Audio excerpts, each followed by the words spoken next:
Independent columnist Michael Brown. Lovely to see you, Michael. Hi, Jane. And you want to start off with the Independent. And, yes, of course. Well, it is my own paper. How Gordon Brown has got a life now, he says. Yeah, that's right. They've got an exclusive. He's got a life. This is Christina Patterson, who's been invited to spend a day with Gordon Brown up in his constituency on the clear understanding that there is to be no talk whatsoever about domestic politics. So everything you and I want to know was off the agenda. However, it's still a fascinating article and interview. Basically, she accompanies him around his constituency. Since he lost the general election as Prime Minister, he's been most of the time up in Fife, where he lives and where he represents his constituency.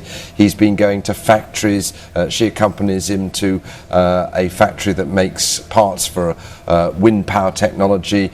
She accompanies him to the local YMCA, to the local school. He's meeting young people and clearly appears to be enjoying every minute of it. And I don't think from the interview it was put on just for show. I think he genuinely does adore his constituency. It's the home where, it's the constituency where he's lived all his life. And it's actually... He's certainly very warmly received up there. That's right. For the election campaign. And peppered throughout the interview is examples of how local people who are in charge of the YMCA and school teachers and factory workers are all delighted to see him and greet him very warmly. So it's a very moving article, but I have to be absolutely blunt with you, and she clearly gets frustrated with this. He won't let anything slip at all, but he's clearly enjoying life up there, and he's not in a mood, and he's not brooding, and he seems to be perfectly happy. It says enjoying life without the trappings of power. Yes, one never got the sense that he really enjoyed absolutely, the trappings of and power. I think that is genuine. To be fair to Gordon Brown, the one thing that he was never moved by, in the way that Tony Blair was, were aeroplanes and fancy trappings. I think he is very genuinely